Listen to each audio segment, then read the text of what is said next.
All right, so today we're going into unity and division in the body of Messiah, part 7. Now we're going to be doing something very, very different.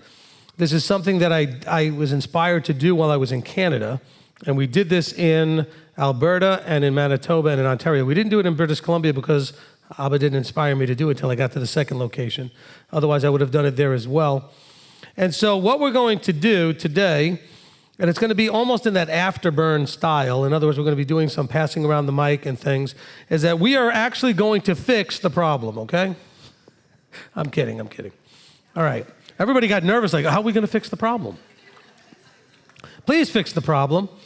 Okay, so what we're going to do is we're going to have essentially a brainstorming session discussion, and I want us to first be really clear so that we can see it ourselves. And see, I think sometimes, and I think you've experienced this probably in your own life, there's a big difference in the effect when you go through a process and come to a conclusion on your own that may be the same as something somebody was trying to teach you or tell you, but somehow it just never kind of sat with you or took.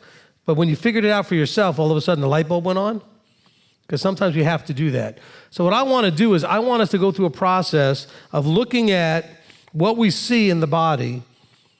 And you can also point out the things we see that are good that are going on in the body. But mostly I want to look at what's not working in the body. What do you see happen? When you were to look at the body, if you're an outsider looking in at the body, what do you see?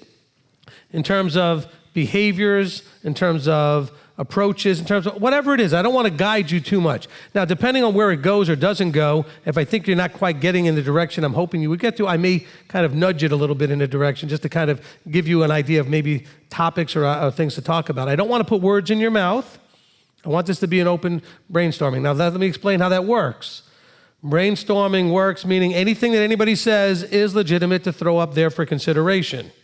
So let's not have any issue with anything anybody says. If you're on the live stream, you can type stuff in and we will get that microphone going as well, and so we can have that input as well. See, what I'm trying to help us do is do two things.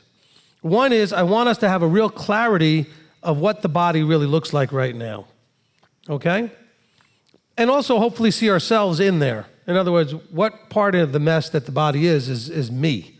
You know, look at yourself and say, what part is me in all of this? Because it's easy for us to say, well, you know, if those guys over there would just stop doing that, if those people over there, and you're probably right about that, but I want you to see you in all of this as well, okay? And so I have also, so I can check them off, I do have some notes from the three other sessions that I did when I was in Canada. So I have a bunch of bullet points of things, and as you guys mentioned the same stuff, I'll mark them off so I know they got covered, because they did a really good job of basically picking out a lot of the things. So point number one is, I want us to talk about what do you see when you look at the body of Messiah. And then number two, I want us to talk about, so based on what we see, what kind of thoughts do we have as far as solutions? Okay? Okay, so let's start off first by looking at the problem. Let's look and see, what do we see? Because you know what? Other people are already seeing the body of Messiah for everything that the body is dealing with, and that's part of why they either do or don't want to be a part of the body, you know. So if you would like to participate, all you need to do is raise your hand or type in on the live stream, okay?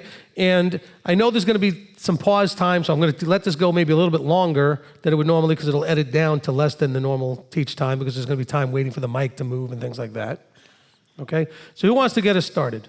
All right, Dawid, you got his hand up. You can go back there. You mentioned two things. One thing that we see the problem with the body, and another thing where we see problems in ourselves. Well, the problem with the body that I see the most is every man doing what is right in his own eyes. Mm-hmm. The thing I see personally that happened with me for sure is that always learning and never coming to a knowledge of the truth. In other words, learning but not applying what you know personally in your own life and getting your own life straightened out. Learning, but not necessarily applying what you're learning. Just keeping pursuing and chasing after information. Okay, learning without application. Okay. All right, who wants to go next? Okay, Craig, is this yours or the live stream? Live stream, okay, good. S. Egan says that he sees people, especially on the live stream, always trying to get their 5 minutes of fame on the microphone when it's time for questions, or getting somewhat I would add that they can also get somewhat offended when their prayers or questions aren't necessarily read on the microphone on the live stream. Okay, I'm going to write that down in my bullet points as those seeking attention or validation with the 5 minutes of fame, and also the fact that we're easily offended in general. We're too easy to be offended. Okay? Okay, I'm going to put need for validation, because that's kind of why I think people do seek the 5 minutes of fame. Is it's sort of a way that they end up they get validation out of that. Okay? Who else? Okay, Nate.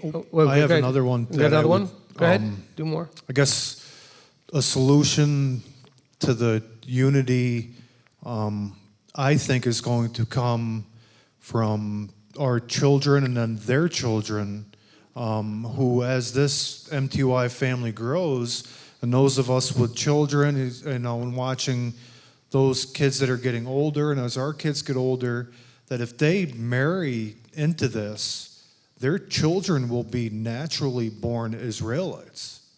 And prayerfully, they'll have the witness of our walk and the things that their grandparents have had to come through, and that maybe that generation will be ones that aren't so easily offended, that they'll have their walk and just, I just get chills when I think about the possibility of like Sukkot, like actually being a family gathering here, like grandkids and great grandkids, and that just amazes me. Amen. So that's okay. You know what? Bring the microphone back to Dawid for a second, because I didn't do with him that. It's something I need to do as part of this. Just go ahead, give it back to Dawid, and I'm also going to bring things back to the live stream as well. All right, so here's what I also am going to do. I'm going to grill you guys a little bit, and don't take it wrong, because I want to make sure that we're clear about what you're saying. So when you say people are doing what is right in their own eyes, I want to ask you, why do you think that is? Why do you think they're doing that? Why is that happening? And if you don't have an answer, that's okay. I cannot speak for everybody exactly, but what I see the most is that there's not exactly a structure per se, like a Sanhedrin or something like that can be universally applied across the board. This is the standard that we're following. Okay. Everyone, like for the calendar issue, that would basically not necessarily solve it, because then you would have people probably doing rebellion or whatever. But the point is that that's generally what would solve the issue of standard. Okay. And why do you think people are... Okay, so he's saying that he thinks that if there was a structure, then people would not be necessarily doing just what's right in their own eyes. It has to be obviously a respected structure. Right. It'd have to be voluntarily submitted to. Okay, what about learning without application? Why do you think that that's happening? Well, in my own life, I guess it comes from a perspective of not pursuing knowledge with the right motive. If you're trying to pursue knowledge just so you can spit it back out or have the right answer for people, the focus is wrong, in other words. In other words, you're pursuing knowledge just so you can be able to say the right answer at the right time, but you're not applying the right answer to your own life that you need. Okay, so why do you think that's happening? That would be a pride issue, I believe. Okay, so pride. Okay. Okay, and so what do you think is allowing that to keep happening? You guys are laughing, but this is the only way to get to the realities. And he doesn't have to be the only one answering. If you want to jump in there and raise your hand, you can kind of... I would say it's a submission issue to Abba and a lack of the fear of Yud He Vav He. Okay. Okay. Now, do you think that a lot of the people that are doing these things think that they're actually doing it in the fear of Yahweh? Think that they're doing it in the fear of Yahweh? Probably. Okay. Otherwise, they wouldn't be doing it, I don't think. All right, let's throw this question then out to everybody else. Anybody else want to comment on why do you think people are doing what is right in their own eyes, or why they're doing a lot of learning without application? Okay, Randy, is that what you want to talk about? You got a different point. Okay, let Randy have the mic. Okay, I am convinced that all these fancy degrees and doctors of divinity and what have you, okay, are, they represent their denomination, they represent all their different, you know where I'm coming from. And I'm not going to name any names because that was a can of worms from a couple weeks ago. But these people have to be accountable to what is truth and what's not. Okay, so accountability. They're ever learning and never coming into a knowledge of the truth. They're not accountable. Okay, they refuse to be grafted in to Israel. They refuse to submit to the Torah. I don't know if I can judge them. I know that it took me a while, But these other people, and I'm saying all these other denominations, because I came out of the Seventh-day Adventist Church, okay? So I can name them. I know them well. I think they need to be accountable to several things that they refuse, okay? The plan that Yah has in the holy days, they're not accountable to the holy name, okay? Yahshua, it says plainly, Yahshua. Yah is salvation. There's so many things we can name. And I agree, okay? I agree it has to be accountability, and it's, to me, that's the big issue. Okay, so let me ask you the question then. So what is either allowing them or causing them not to be accountable? I mean, what is the missing factor? It's pride. Okay, this pride. Pride okay. is one of the things, but you know well that these people that teach in these seminary schools, they never come in here. No. They never. Okay, but I remember, hold on now, Randy, but the main point right now is the body of Messiah, and that's talking about the Torah observant body of Messiah, and those people are not part of that at the moment. So we're dealing with two different issues, the issue of why they're not part of this. But let's talk about the problems within. By the way, these same problems are in the body, but let's just understand, let's focus and stay focused on the body part. We're not talking about them right now then, right? Right, we're not talking about them right now because they may think they're part of the body, but the Torah observant body, the body's a Torah observant body, and they're not. Right. And they're not ready to be a part of that yet. Okay? Right. Well, I was just really looking at the big, broad picture. I understand, and your points are valid. Okay, but you did nail one of the big problems in the body and outside is accountability. So that's a huge piece of this. Accountability or lack thereof is definitely a big part of that. Okay, Tricia?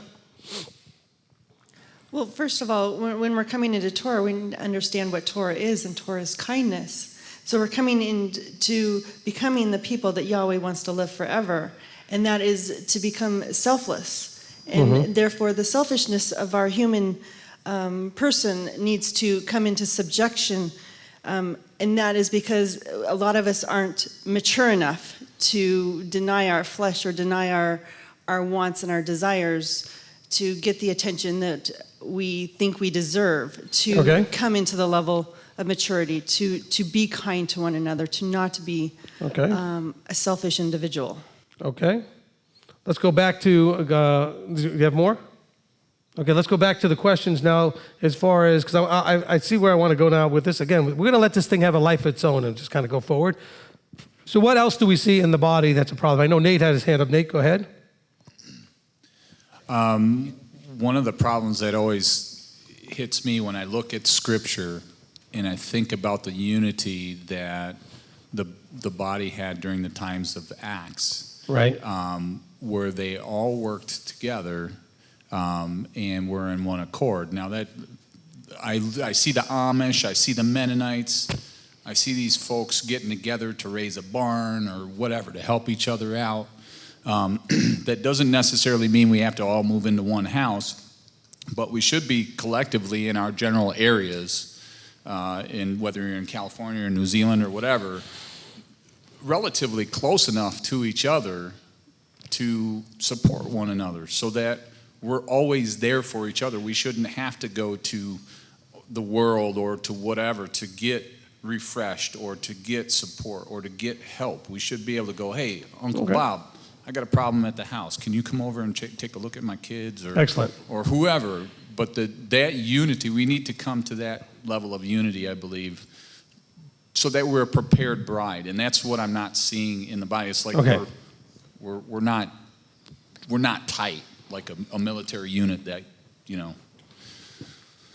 Okay, so what I wrote down was because of isolation and physically being physically separated, we're having a problem functioning in some of the ways that the original model was meant for, because we were not meant to do this, scattered all over the place, which is why there is prophecy about the regathering. I mean, we're supposed to be regathered at some point. So the isolation and physical separation is making it a challenge to do the quote-unquote first century model.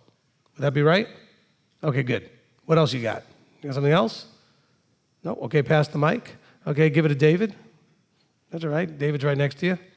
To caveat on that, I was led to understand that there's a need for the ability to have a conduit for community, and in a one general aspect, when I found the ministry here, I came to realize that it served that purpose as to provide a means by which to organize and coordinate and develop the relationships necessary to have that community, and it can be a close area network or a wide area network, where we can all fellowship, support, and mentor and disciple and have those things available to us. And but now, as you see more people starting to relocate geographically, it becomes obvious that there's going to be a need for direct leadership and involvement in facilitating the development of a denser, more robust community in the local area, and help them meet their needs for every aspect that comes along with life. All right. So I wrote down that you see that there needs to be to make this work the way Nate was talking about, that there would be the need for some sort of a structure and some leadership that could be there to coordinate and to facilitate as to provide the means to bring this about. Okay, so I wrote that down. So obviously, one of the things that we're seeing in the body is that there's this is missing. Is that what I'm going to? Is that what I'm hearing? That at this point, that seems to be missing. Right. Okay. Okay. Zarek. Coincidentally, it's also kind of related to everything that's been talked about so far.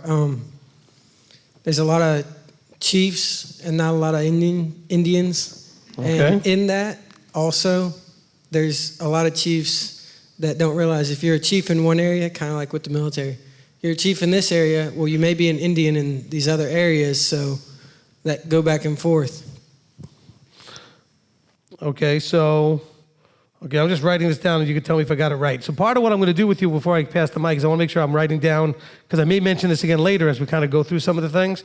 So I wrote down that you said lots of chiefs and few Indians, although we also have problems with roles overlapping, where somebody may be a chief in some ways, but then they don't realize that they're not still a chief when they go in another area. So their role, situationally, is they forget to change hats. Is that kind of what you're talking about?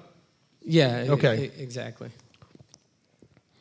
Okay, so I just want to make sure I write that down. Okay, next. More from the live stream, along those same lines about discipleship and the roles that one takes, and having adequate leadership. Maybe these are fairly new people that don't really have a full grasp of everything that MTOI is attempting to offer people, and that I would certainly encourage them to reach out to you and to reach out to Robert and to submit themselves to discipleship, because it's not just about it being offered, it's a lot of the person that is taking on the lower role of submitting fully, that if you get a call from somebody that wants counsel and then turns around and doesn't do that, that's kind of, 20 or 30 or 40 minutes of your life that's been wasted, kind of. Well, the seed's been planted either way, but, I understand that. But what I think I'm hearing from you is that, there are issues with dealing with new people, because new people need certain things, but also there's issues with dealing with people that feel like they already know and they're well established, and it's kind of like teaching an old dog new tricks, and that's not always easy to do. But also the idea of understanding that there's issues then in terms of what do we do with the people that are asking for help or asking for counsel, and they're getting counsel and they're not doing anything that's being offered to them. And so, so these are issues with receipt and application, we'll call that of counsel. Okay. So this is counsel issues. All right, Tricia? Also, too, with the new people coming in, realizing that a lot of them, we all come from an emotional background. And some of them lack of emotion, some with an extreme emotion because of the Christian, the way we were taught. So showing compassion to them, but with that, we need a shepherd. We need somebody that will help shepherd and lead and guide these people and help them to feel connected so that we can build each other up. I notice when you get a lot of us together, we build up, but then because of the lack of maturity, we tear each other back down. And there's a cycle of building up and tearing down. Okay. I'm going to write that down. So how we treat new people, the need for a shepherd, and the cycle of building up and tearing down. Okay. Next. Yeah, Rabbi, Okay, Greg, go ahead. I think part of the problem is, as well as, us being raised in a Western culture, we don't think Hebraically, and Hebraically, if we're not doing what it is that we profess or what it is that we learn, quote unquote, we're really not, then we really haven't learned, and we're not, just because people come to the knowledge of certain things, that's not really, that's only part of the process here. It's only part of what Abba's really looking for. The Western mindset, the Greek mindset, is the accumulation of knowledge, and I think that's why we see so much people vying for their opinions to be heard, is because we think that that's the ultimate. The Western mind is, you want to be able to express your thoughts, but what Abba is really looking for is not only for you to know the truth, but to also practice it. And we don't put enough emphasis, I think, on actually doing what it is that we are coming to the knowledge of. And part of that is being kind and being respectful. And so I really think we need constant reminders, because the whole culture is against, this whole thing. In Christianity, it's all what you know. It's all what you know. It's all what you believe, but it's not really put forth in action. And so really acting on what it is that we are being taught and what the Ruach is trying to attempt to do through us. I think that's really, really, really important, that we need those fresh reminders constantly. The whole world's against us. Okay, amen. Okay, let me just remind everyone, because we're going to start drifting here. Let's start right now. I want to focus, so this is not a criticism of Greg, focus on what do you see in the body, not the solutions yet. Okay, I know I made a little detour and asked Dawid a question. I started going to kind of dig into something. Right now, I still want you to tell me, what do you see when you look at the body that's wrong, not working, problematic, whatever, something that needs to be fixed, resolved, straightened out, or whatever. Okay, Tawny? There are 2 commandments that Yeshua told us that were the most important, and that was love God first and love our neighbor as ourselves. And I think that some of us have lost sight of how we love our neighbor as ourselves. We're raised in a society of me first, everything we want on a silver platter, and we forget how to give. And I think that, so I think really what I'm trying to say is that we need to learn how to love our neighbor as ourselves. And I think we need, some of that comes from selfishness, self-centeredness, ignorance, and some of it I think is because they haven't been taught. In this country, we're taught we've got rights, we deserve this. I mean, people are living bizarre lives now because they feel like they have rights and they can do anything they want. And we need to train, as an older woman who's raised children, I need to help train the younger women how to love your husband, how to raise your children, and be a good mother. And I think that the rabbi needs to teach people how to love each other in the congregation. That's something that's missing. Okay. All right, next. Okay, over here, Becky. I think one of the main things is respect. I think me being an older woman, respect has just gone down the tubes. There's no compassion for one another.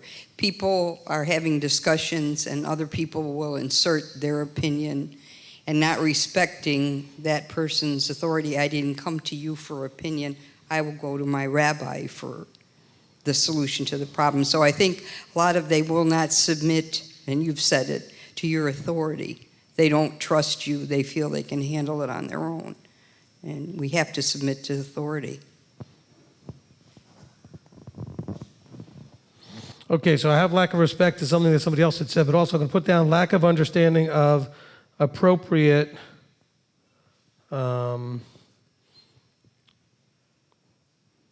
sharing of opinions or something like that, right? Something, knowing when to say, when to speak and when not to speak, which is really a challenge for a lot of people. Okay, Okay, as long as you got the mic, Richard. Okay, I've seen two things that I think are big problems. Number one, I see a lack of organization. In other words, from the top down. I think that part of that is that the rabbi is the leader, and then he should disseminate his goals, his ideas to underlings who disseminate to others. In other words, I don't see a structure. Okay. And utilize people within the congregation. I mean, we say that everybody has a spiritual gift. We tell people that all the time. But yet I don't see that hardly ever being used. We don't utilize the gifts that we have within this organization. I think and I'm not saying you, but I'm just saying in general, that each and every one of us has been given a gift. We should be searching it out, and leadership-wise, should be searching it out and determining how can we use each and every one of the people that were in this group to further the goal of the Torah, and whether it's watching little ones or teaching, or there's so many different aspects that every one of us has an ability to do. And the last thing is this idea of trust.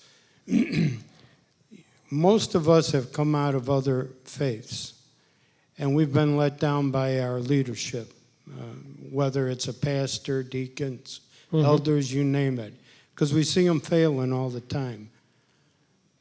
And this is a big problem for us as a group, to simply say, okay, here's another person that we're going to put our faith in and trust. We're always sitting here thinking that one of these days the same thing's going to happen again.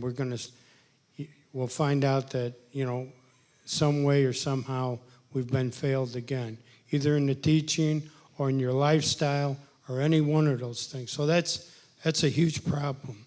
On the other side of it, I see that the leadership doesn't trust the people within their group. And I understand why. Because, and you've talked about it, how many people have come after you that you thought that you were close with, and they're trying to take over your ministry. So this lack of trust is a huge, if we could ever get over that and just trust each other to where I am not going to hurt you, and you're going to trust me to help me to be the best person that Yahweh wants, we can do amazing things. Amen. Amen. And thank you for bringing up both sides of that, so I didn't have to do that. That was good. Okay, let's go back onto this side. One second. One thing that I have seen in various places and a little bit here in the short time I've been is a little bit related to what she was talking about not considering the other person when we want our own. But it's a little bit backhanded version of it. You're great, you're part of this, so that I can pat you on the back too and say you're great too. We're all working towards something, and we all have an equal standing. But if you want me just to only lift you up, who are we supposed to lift up? Not each other, him. And so I'm always fighting against this, but no, it's not me, it's him. And I'm always running into this, oh, you're so great. Not me. I understand. I appreciate that. And so I'll write that down here. But also what I think what has in that is that there is a sort of a balance that's there because we do have a lot of self-esteem issues, a lot of people feeling that they're worthless, useless, and basically junk. And so there is that need to help lift people up, but that we're not lifting them up inappropriately, that we're doing it in the context of lifting him up. And because there are people that it almost kind of, I don't know if the right word is it irritates me or bothers me, but when I try to give some people a compliment, they'll never take one.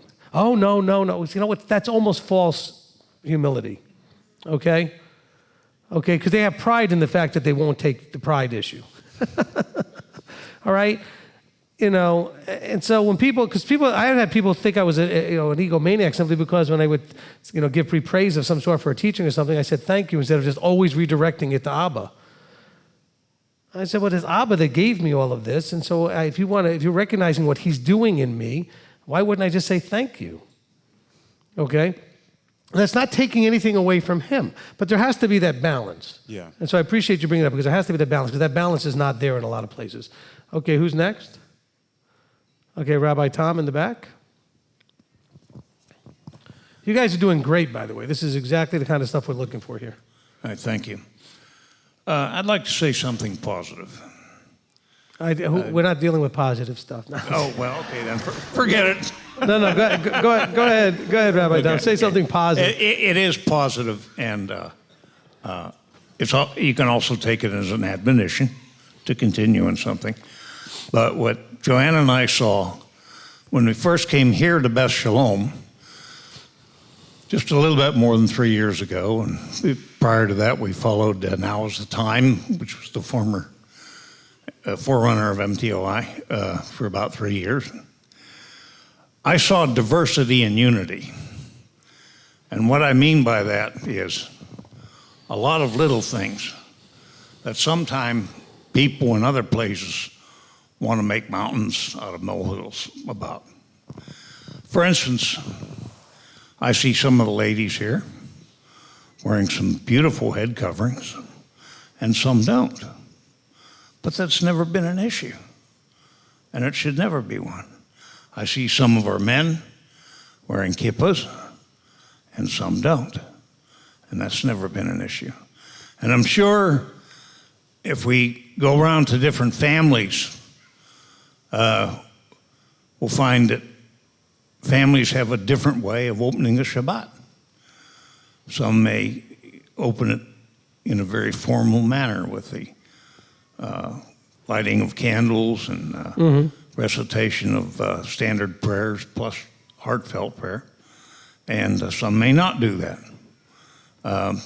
Some may do Havdalah, which is the closing of the Shabbat, and some may not. We also have different backgrounds. We have some people that may come from a conservative, maybe even an Orthodox Jewish background, and some may come from the Third United Hoop and Holler Pentecostal Church. But we're all here to unlearn the former things that have been ingrained in us. And we're here together doing that. And that alone unifies us. And we're also here to learn the correct way. And so we have a unity in this desire to learn. And along with that, we have pretty much respect for one another. But on the matter of respect, people have differences of opinion on a lot of things. For example, some people may have a problem with using the term rabbi, and some may not. I'm not condemning anyone who does or doesn't. But I'll tell you right now, one thing that really grinds my cookies the wrong way is when people, for instance, refer to you as Steve. Hey, Steve. I think that's very disrespectful, and I've heard that. And I always look at them and I say, Steve who? Who are you talking about? And so we've got to learn respect. And if there's anything, by and large, I think most people here practice due respect. but we can't let our guard down. We can't be disrespectful, and we can't be disrespectful toward one another. And one of the ways that can be done is through gossip. You don't respect someone if you're gossiping about them. We don't need to gossip. And I don't see that as a rampant problem in Beth Shalom or MTOI. But it does exist, and we've got to... And again, we're not just talking about Beth Shalom and MTOI. We're talking about the body as a whole. So Yeah. Right, okay. So we've got to be on guard for things like that. Okay, thank you for sharing that. And please, everybody, don't grind his cookies.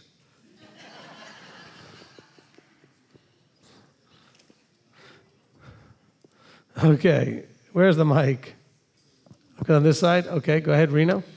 Yeah, God, I have so many thoughts. I'm trying to organize them, but one thing I want to speak to what Rabbi Tom said about diversity and unity, and I think it's the opposite of that I would speak to now that we see in the body. You have people like we've spoken of from different backgrounds and different experiences, and it's kind of set them on their individual walks and understandings and experiences and what the Father's revealed to them. And people tend to have a lens through which they view things. And a lot of times we'll hang on to that lens, and we're not willing to look at and consider what others have experienced or understand or have to give even. Like what we bring to the table, we have our, whether we come out of, like you said, Judaism or Christianity. I grew up in Christianity. I walked away from it probably 20 years ago, and I was in the world when he plucked me out. And so I kind of have a very contrasted background and experience. But we all have that. We all have our, if you will, Talmud or Babylon in our thinking, and as our friend Curtis says, we need to get in the river and find out what the truth is, right. And set aside those differences and those things that we cling to that may not necessarily be reflecting the truth that we need to walk out with our Elohim and with each other. And you see a lot of that in resistance and just unwillingness to submit to discipleship and submit to people who have been walking this out and living it out longer, and show the fruit of that through integrity and accountability. And all those things need to be present in our walks and our lives. And we need to have that within community.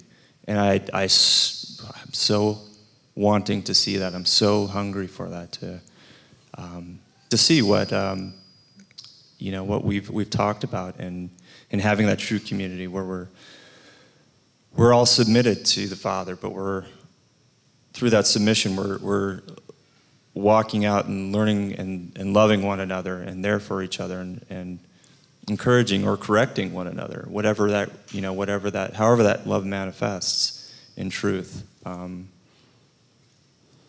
It's so lacking, or we're so scattered and splintered. There's so much division. It's really sad to see. Whatever we can do to remedy that, within our individual bodies, I think that should be a huge focus. That should be something we consider and think about every day and pray about. Amen. I want to throw this out there. Thank you for sharing that. When he said, by the way, loving and correcting.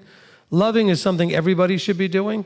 Correcting should only be done by certain people under certain situations. So let's be careful with that, because that's one of the biggest problems that I see in the body, is that everybody thinks it's their job to correct everybody, and it's not. And you're misunderstanding the verses that talk about correcting people or admonishing your brother and that kind of thing. Be careful with that. I'll have to teach on that, but we all have a responsibility to do the loving part. Okay, there's not a title necessary that you need to have or position in the body to be loving everybody.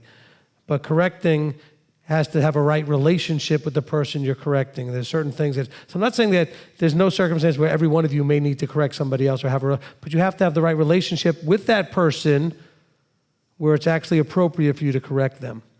Okay?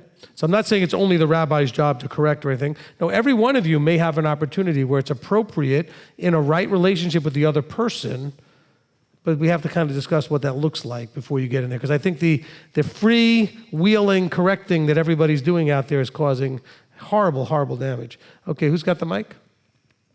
Okay, Craig? Yes, there are close to 300 or around 300, a little more than 300 people online, and this live stream is just, this might have been a good day for you to have sight over the live stream, and I think a lot of what they're saying... I think this is actually the perfect day to do this because everybody gets to participate and hear what's going on because this is where the rubber meets the road. No, you could have been looking at their comments. A lot of their questions and their comments are being addressed in here too. I just hate to offend people by not reading all of them. Yeah, there's a lot of them, but one that's coming up is that that this walk isn't just about Shabbat. That it's going to be super hard for us to change into who He is if we only try to do it one day out of the week. That it's really got to be on our hearts and, on our doorpost, and we're speaking about it when we're lying down, when we're sitting up, when we're walking down the road, and that it really becomes that we're not just, I think as you said, humans doing, but humans being Torah. Right. That it's really just us. Why do we do this? Because it's who we are. That's... A lack within the body for sure. Okay, we have the transition from a human doing to a human being. I hope I can read my scribble because I'm writing so fast. Okay, who's next? That would be me, Nate. Okay, Nate, go ahead. I think a lot of us, where we come from, we're carrying a whole lot of bitterness, a whole lot of fear, and we're really quick to take offense. It's rampant, I think, taking offense. Okay, bitterness, fear, and taking offense. Okay. We're going to take just a little bit more, then we're going to start talking. We got to wrap this into now dealing with some solutions. So just 1 or 2, 3 more. We got some people up at the front here. Okay, who's got it? Dominique, go ahead. So when I look at, like Facebook groups and everything, what I kind of see is a lot of people who really mean it well, and they're kind of overly ambitious in spreading what they believe the truth is. Mm-hmm. And we have a saying in German like, well meant is the opposite of good. And it's actually, I always kind of like to take like the example of a suicide bomber, They really mean it well in their way. And of course, in a more objectively view, they aren't. And I think it's really, like paying attention to the others around you and really first trying to seek the peace with each other and trying really to understand each other. Is something often that gets missed, and people just want to spread like what they believe is the right thing. And I really think, like I couldn't say like that anybody is doing it like on purpose, but they really just try to be nice in their way. But often we just really don't pay too less attention to what it could do to others, what we do. Amen. Okay, good. Okay, thank you. All right, then we have up here Daniel. Shira's got the mic. We can have time for just 1 or 2 more because then I want to get into the second part of this, which we really want to get into some more aspects of this. Shira, go ahead. In thinking about this whole process of analyzing where the body's at, it just keeps coming to me how much we are like the Egyptians, the Israelites of Moses' day. And there they were in this one little country of Egypt, and Father raised up a leader, and they had hard taskmasters, just like we've had coming out of the church system in Babylon. They're bitter, they're envying, there's strife, but there's this community in Goshen, and Father sends Moshe to this community, and he is the leader anointed by Yahweh to begin to teach them what you got to do to get out of here. And he leads them out. Father does miracles, and they end up in 40 years in the wilderness. And I see so many of the same patterns in myself and others of the grumbling, the complaining, the rebellion, the strife, the arguing. And then I ask, Father, what are you doing? Here we are, we're just like them. But here we are, you are doing a move. You are calling people from all over the world, not just Goshen, from all over the world, all different languages, to leave the past and to come out and to walk out into this thing. And where's Moses?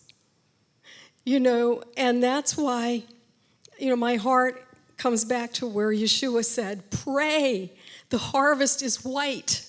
Pray that laborers will be sent into the harvest. These are the leaders, and Rabbi, you're doing a good job of cloning yourself, but I think, I would love to see Father, and I think he is, just raising up others who have this vision of discipling, of creating a structure, of creating discipline, of creating biblical, applying biblical discipline to the body to teach us how to live. And one of the things you've given to me is you're not a victim of any of the stuff that happened in the past.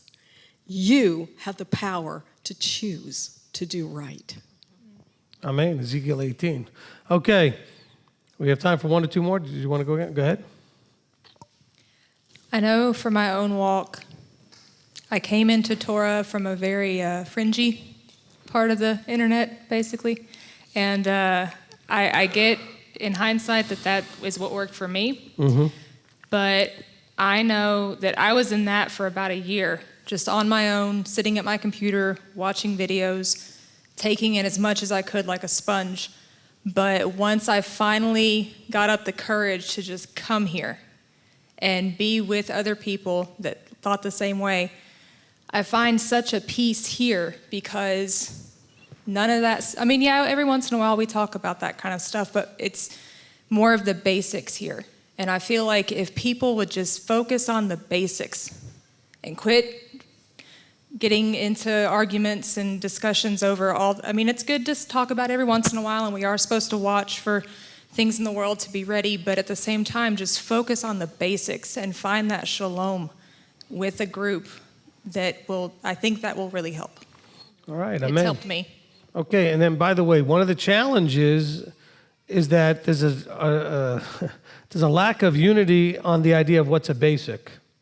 So we have that problem as well. I've been at a leadership conference where every leader got up there and trying to figure out how we could be more unified. And they all said, well, if we'd all just focus on the basics, but not one of them mentioned what those were.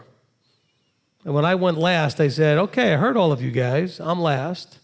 And I found it really interesting that we all agree if we just focus on the majors and not the minors, or what's the critical things and what's the basics, that we'd be fine, except not a single one of you mentioned what they were. And if you would, I bet you we wouldn't agree. That's a problem, okay? For those of you who are on the CD, you didn't get to see me sort of roll my eyes and shrug my shoulders, okay? So some things only translate on video, you know what I'm saying? Okay, so I want to do one more, and then I want to get into the second part of this. Go ahead, Michelle. I just wanted to mention that I think being part of an online congregation for so long, being far away from everybody, trying to find fellowship where we were, and there's a lot of people that are doing this, but they're definitely, again, not able to agree on the big things, the little things. Judgments come into play, not understanding where, that people are in different aspects of their walk. And just being able to respect each other for where they are. I think a big part, too, that I noticed being kind of secluded like that was just not having leadership.